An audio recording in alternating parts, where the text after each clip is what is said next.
Hey you guys, it's been quite a while since I've talked to you, but it is 2 weeks after my amazing spring break where I went to, drumroll, Los Angeles, California. That's right, I was in LA. It was beautiful. We were all saying that, college, what is college? Let's just drop out. There's plenty of places hiring. We could just work somewhere because we want to be in Cali. It was beautiful and I would go back in a heartbeat. But before we got on our full adventure, drama went down. It went down in the DM. It went down in the... Okay, no, but for real. Drama went down and it was real life. So, I'm pretty sure a lot of you may or may not, but hopefully you are, aware of an app called AirBnB. So what Airbnb is, it's an app where individuals can rent their apartments, their homes, a room in their home, and people will pay and stay there, and it's all good. It's basically like a hotel slash hostel situation, or on Craigslist where people rent a room in their house or rent their extra space. It's basically like that, but there's an entire app. I've never personally used the app until this particular trip, but I know people who have used the app and who've said amazing things. And also my roommate Michaela, you can follow her YouTube channel. It's entitled Peace with Cancer, and she shares her story, and I'll link her down below. But she knows people who have had great experiences on Airbnb, so naturally we're trying to find good prices and a good area, and we're just trying to enjoy the best of our experience in Cali. So we log on, we both sign up for accounts, we look, and actually we find this particular host within a good hour or so. It didn't take that long at all.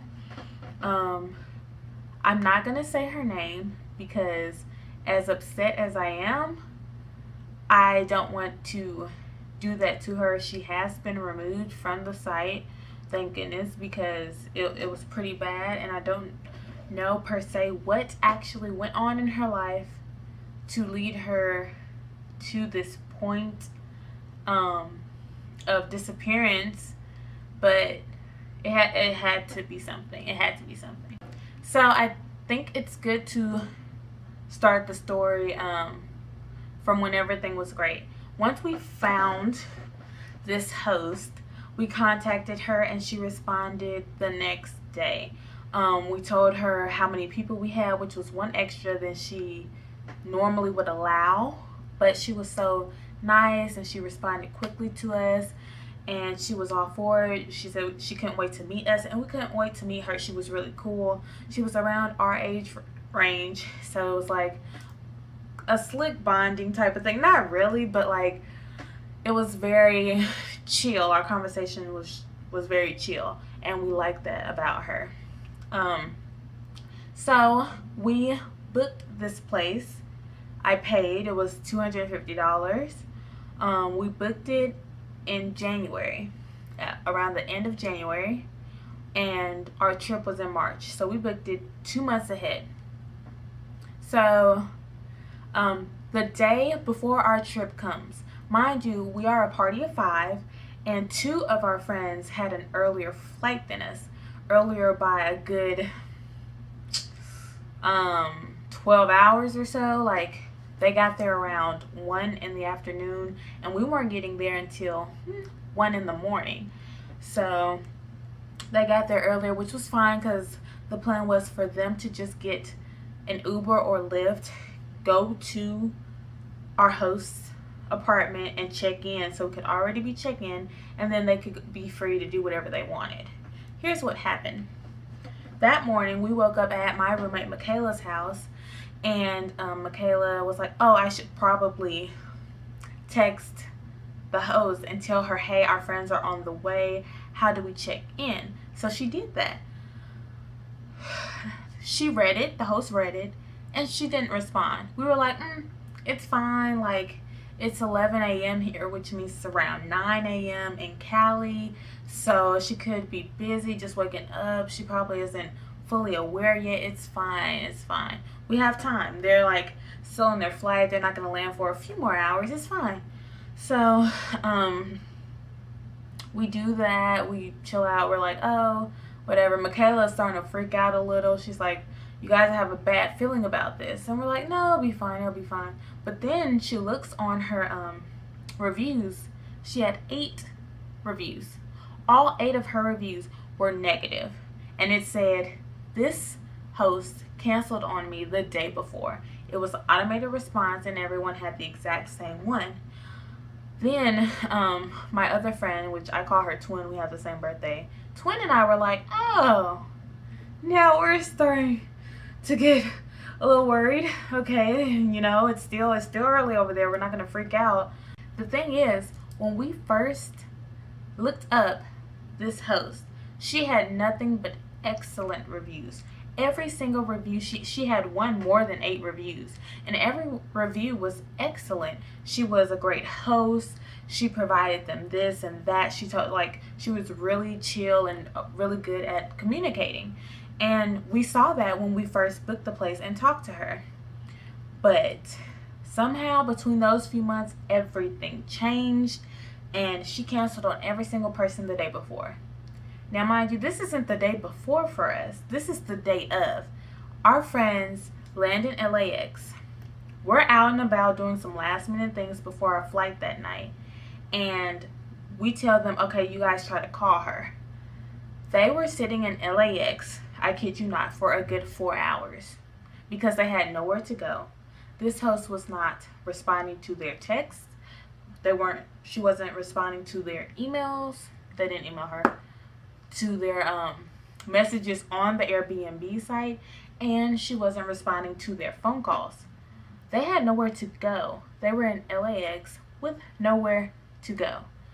So we're all freaking out. We're stressing out. We're getting irritated. We're like, you know what?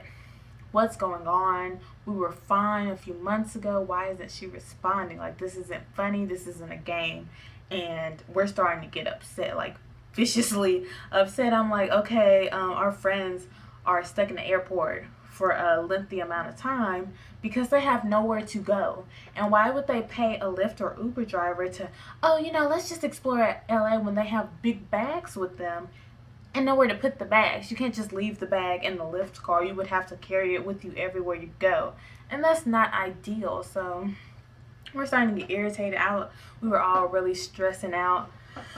So we contacted Airbnb, and they were phenomenal. Like, when I say phenomenal, they were like phenomenal.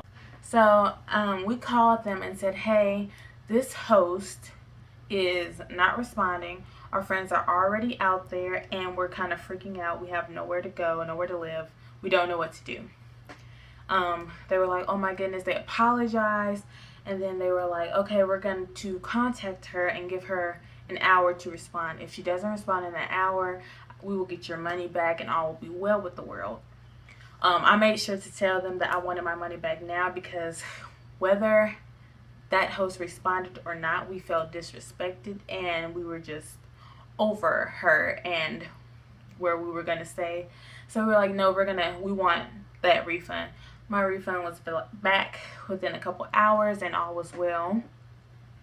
And Airbnb is really a good company. It was just that particular host or hostess. I've been saying hostess all the time. It's a girl. This particular hostess. Airbnb, they were so phenomenal. They called us back to check in on us and make sure everything was okay. We actually ended up having to scramble and search for hotels for our friends who were already there to stay in for the night until we could get our bearings and actually find a more suitable place to stay. We didn't know this place was in the hood, but it was in the hood. So I'm sorry, you guys, but yeah, it was not a good place. Like, they didn't feel comfortable sleeping on the bed. They didn't feel comfortable taking a shower. They didn't feel comfortable using the bathroom.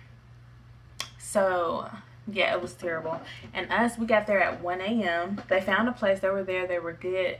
Their Lyft driver was so nice and such a blessing on all of this craziness, because she actually took them out to her church, and they had like a tournament, a dodgeball tournament, and food and people, and it was just a really nice experience for them.